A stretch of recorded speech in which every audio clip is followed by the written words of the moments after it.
Khabti Wadati, mesdames et messieurs, marhaba bikoum dans votre mission préférée, l'une de vos émissions préférées d'Algérie Part, les décryptages d'Algérie Part. Effectivement, les décryptages d'Algérie Part, des sujets concrets, des dossiers très importants, socio-économiques, avec des chiffres, avec des preuves, avec des documents.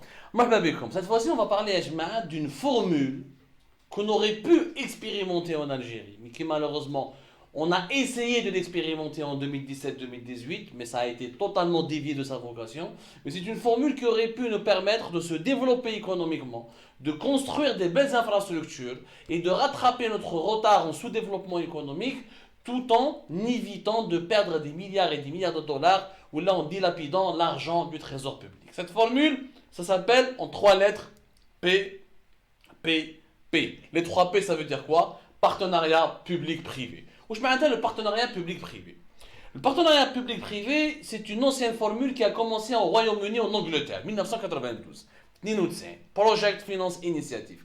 Project Finance Initiative, qu'est-ce que ça veut dire? Partenariat public-privé. Maintenant, il y a des privés, les doulas تعامل معاهم, elle fait un partenariat معاهم. C'est le privé qui peut construire une infrastructure publique, où là il peut s'occuper de sa maintenance, ou là de son entretien, ou d'où là, ما تخلصوش directement en cash, ou là, دير معها un contrat où elle lui paye une redevance pendant une période bien précise. ناخذ un exemple. Par exemple, il y a un privé, il يبني un pont, il بني لك le pont. C'est le privé qui le construit, c'est pas avec l'argent de l'État, c'est avec son propre argent. وشنو l'État il fait un contrat avec le privé il s'occupe de la maintenance du pont et de sa construction, et l'État s'occupe de son utilisation. وتخلصوا chaque mois, كل شهر تخلصوا الكرا, يعني une redevance, je crois un loyer, pendant une période bien précise, 15 ans, 20 ans, 30 ans, يتفهموا عليها. منها الدولة, elle va permettre au bout de cette période, au bout de ce paiement définitif, l'État va récupérer la propriété de ce pont.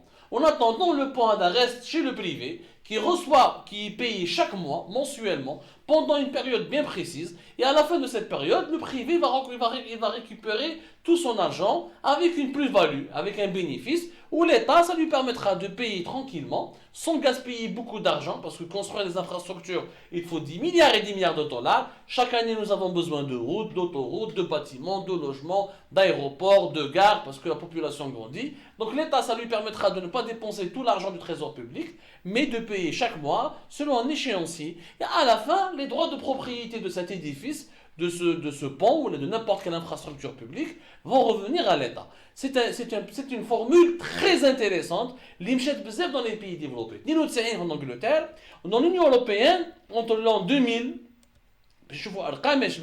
les pays développés, entre 2000 et 2014, il y a eu 5,6 milliards d'euros de projets qui ont été 5,6 milliards d'euros, 6 milliards d'euros qui ont été dépensés pour financer 84 projets dans le cadre de la formule partenariat public-privé, PPP. C'est-à-dire, nous sommes pratiquement 84 projets dans plusieurs pays européens. La valeur totale de ces projets-là, c'est 29,2 milliards d'euros. Mais les États ont dépensé au début que 5,6 pour ne pas dépenser les 24, pratiquement 30 milliards d'euros, où ils auront un échéancier qui vont les payer petit à petit, et c'est comme ça qu'ils vont récupérer ensuite ces infrastructures.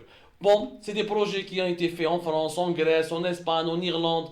Il y a des projets qui ont été faits un peu partout, et c'est une formule qui a beaucoup marché. C'est comme un exemple, là, en France, d'un marché, d'un projet qui symbolise la réussite de cette formule partenariat privé-public. En France, c'est Paris, plus exactement, qui est le nouveau palais de justice de Paris. Et là que je vous fais normalement à l'écran. Je vous les images. C'est un énorme palais de justice, un édifice énorme, un gros bâtiment construit de manière futuriste avec une dimension écologique sur un bâtiment, les plantes, etc. pour faire en quelque sorte un bâtiment où il y a même une petite forêt plus tard. Et les arbres qui fait 92 salles d'audience, fait plus de 5000 mètres carrés. Rien que 5000 mètres carrés, rien que 160 mètres carrés de monde qui sont mobilisés. 2000 ouvriers pour monter 55 000 mètres carrés de façade. Ils ont utilisé 135 000 tonnes de béton. Il y a énorme, 5000 mètres carrés, des salles de plus de 160 mètres carrés, il peut accueillir jusqu'à 9000 personnes. C'est le nouveau palais de la justice qui a été inauguré il n'y a pas longtemps, en 2014, si je ne me trompe pas, parce qu'il y a eu un rapport de la Cour des comptes en France, en 2017, اللي يقول لك بلي البروجي هذا كان une véritable réussite. علاش؟ هو البروجي استقام plus exactement 725 millions d'euros. في les 725 millions d'euros الدولة الفرنسية ما خلصت والو. C'est le privé, c'est le groupe Bouygues Bâtiment, Bouygues Bâtiment Île-de-France qui a construit entièrement ce bâtiment avec son propre argent, avec son propre budget.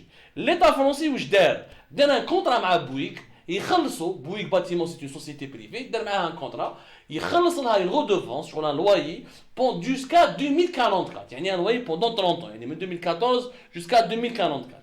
من بعد le palais de justice va revenir et va redevenir une propriété de l'État français de la manière la plus normale possible. Cette formule a permis à l'État français de ne pas dépenser maintenant 725 millions d'euros, mais il s'en forme directement, il s'en fait chouïa. Ou le groupe privé Bouygues Bâtiment, ça va lui permettre de gagner à la fin de cette période l'équivalent de 960 millions d'euros. C'est-à-dire, tout le monde est gagnant. L'État est gagnant. L'État est gagnant. Le privé est gagnant. Le pays est gagnant. Puisqu'ils ont maintenant, ils ont réussi à avoir un nouveau palais de la justice qui est moderne, etc., avec une nouvelle infrastructure, sans que cela ne puisse coûter énormément d'argent. Bon, cette formule-là, cette formule, elle peut être expérimentée en Algérie. Malheureusement, احنا في الجزائر ما عرفناش كيفاش نخدموا بها. هذا هو المشكل، ما عرفناش كيفاش نخدموا بها. علاش ما عرفناش كيفاش نخدموا بها؟ باسكو يا جماعه حنايا en 2017-2018 nous avons essayé de faire un partenariat public-privé. Nous avons essayé de lancer le partenariat public-privé. Mais malheureusement, je rectifie pas que le nouveau palais de justice de Paris a été inauguré en 2018, il y a 2 ans de cela. Mais les travaux ont commencé, je pense, ils ont avancé énormément en 2014. Mais le c'est que le projet était une réussite en France. En Algérie, dans le partenariat privé-public, en 2017, dans les négociations, en 2018, ils ont même signé, à l'époque, il y avait Ouihya, Ali Haddad, Abdelmajid Sidi Saïd, ils ont fait une cérémonie pour signer, des partenariats entre le public et le privé, ou le privé يخدم, ou il dédra مع le public. Le mouche c'est que la formule qui a été faite, le document qui a été signé, l'engagement, le contrat qui a été signé le 23 décembre 2017 par Ahmed Ouihya, Ali Haddad, qui est le FCE, ou le GTA, qui est le Abdelmajid Sidi Saïd, il fait plusieurs organisations patronales, maintenant le CAB, le CMP, il y a plusieurs organisations patronales. Les gens, le problème n'est pas là. Ils ont fait une charte ou un engagement pour qu'ils malheureusement, ça n'a pas été fait en Algérie dans le même esprit ou dans la même organisation avec la même transparence en France ou là en Irlande ou là en Grèce ou là dans les autres pays européens. La formule partenariat privé-public en Algérie, elle a été détournée. Ils ont voulu donner des entreprises étatiques au privé. Alors que c'est pas ça le fond, c'est pas ça l'objectif de ce partenariat public-privé. Le partenariat public-privé, c'est de construire, que le privé construit une infrastructure, il construit des édifices où il crée le Doula, où Doula Khalso, pendant une période bien précise, 30 ans ou 40 ans, elle va récupérer la propriété, les droits de propriété de cet édifice ou de cette infrastructure. En Algérie, par exemple, l'Algérie, dans le cas de ce partenariat public-privé, il voulait créer une compagnie aérienne. Air Algérie était un pourcentage, ou il était un gros pourcentage. Il fait une filiale d'Air Algérie, mais il stamel les ouvriers, les travailleurs et le savoir-faire d'Air Algérie, mais c'est lui qui sera majoritaire. Il a même négocié avec Ryanair, Habib Ryanair, la grande compagnie charter qui est en Europe, ici, très connue, باش يدخلها ويخدم بها. Il a une filiale avec Air Algérie dans le cadre du partenariat public-privé. Par exemple, le groupe Tahkout voulait prendre l'hôtel Jazeer, l'hôtel Saint-Georges. les quotas à l'État, il marchait bien, il gagnait de l'argent, et on voulait le donner à des privés, qui est le groupe Takot, etc. Plusieurs entreprises, il y avait des oligarques algériens qui voulaient se partager plusieurs entreprises du secteur public. Mais c'est pas ça, c'est pour ça que ça n'a pas marché. Il y a eu un rapport à l'époque où la présidence, en 2018, la présidence est intervenue pour arrêter cette mascarade. C'est pas ça le partenariat privé, là c'est une privatisation déguisée. Or, le partenariat public-privé, ce n'est pas une privatisation déguisée, c'est juste un partenariat. C'est un partenariat qui a été fait, qui permet au privé de s'impliquer dans la construction des infrastructures du pays. En échange, l'État le paye selon un échéancier. Et ça permettra à l'État de dépenser moins et au privé de s'impliquer plus et de gagner autrement de l'argent, mais sur une période de longue durée et de gagner une expérience dans la gestion des infrastructures publiques. Mais ça n'a pas été appliqué en Algérie. En Algérie, comme d'habitude, on détourne les choses et on les change complètement. On change complètement leur dimension, juste pour permettre l'enrichissement des uns et des autres et la satisfaction des objectifs mercantiles des uns et des autres. Du coup, en Algérie, nous sommes en retard. Il y a beaucoup de pays africains qui ont appliqué ce modèle-là et qui sont en train de réussir. Notez comme un exemple le Rwanda. Rwanda, Kigali, la capitale du Rwanda, ce petit pays qui a été ravagé en 1994 par un génocide, plus de 700 000 morts. Ce pays qui était ravagé par la guerre civile est en train de devenir un véritable pays émergent. La capitale Kigali, grâce à la bonne gouvernance de l'État du Rwanda et à la volonté nationale des Rwandais de développer leur propre pays, où il est pratiquement la capitale la plus propre du continent africain. Alors que Alger fait toujours partie des pays les plus sales. Le Rwanda a un projet dans le même cadre et dans lequel la Banque africaine de développement, elle est totalement impliquée. Elle est totalement impliquée. Il y a eu des financements internationaux, il y avait des financements privés pour construire une infrastructure. Il y a le projet Kigali Bulk Water. C'est un projet d'eau en vrac à Kigali. C'est quoi ce projet? C'est un projet qui a reçu, donc, c'est un projet important qui a été pour distribuer l'eau potable au niveau de la capitale du Rwanda. La Banque mondiale s'est impliquée, la Banque africaine de développement s'est impliquée, des groupes privés, des banques privées aussi se sont impliquées, ou d'ailleurs dans le cadre de la formule du projet par PP, la formule des 3 P, partenariat public-privé, ça permet à l'État rwandais de directement recevoir ce projet-là pour l'alimentation de l'eau potable et en échange il le payera petit à petit selon un échéancier pendant plusieurs années. Et c'est en train de marcher. Au Rwanda, c'est en train de marcher. Puisque ça marche en Rwanda, pourquoi ça ne devrait pas marcher aussi en Algérie? هذا هو المشكل يا جماعة.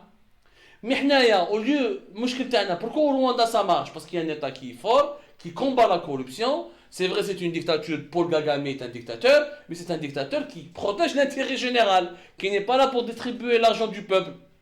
Ou داروا une société اسمها PIDG, Private Infrastructure Development Group, qui essaie de développer les formules, les projets PPP à travers tout le pays. Ils ont reçu 19 millions de dollars de financement pour débuter. Bon, c'est un petit projet. Le Rwanda est un petit pays. Voilà, c'est pas l'Algérie. C'est juste un petit pays qui est en Afrique australe. Mais c'est en train de marcher. Du coup, la semaine dernière, il y avait une rencontre qui a été organisée par la Banque africaine de développement.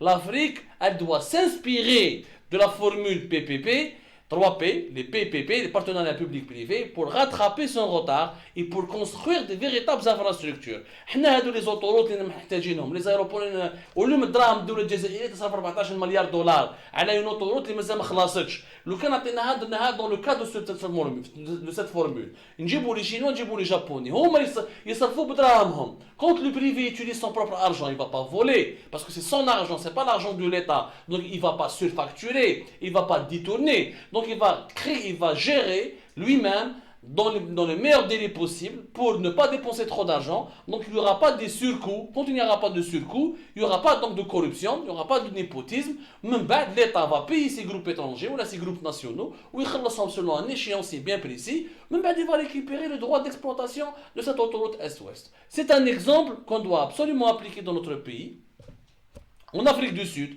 au Maroc, au Nigeria, en Égypte et au Ghana. Il y a pas mal de projets qui sont en train de se réaliser. Au Botswana et au Burkina Faso.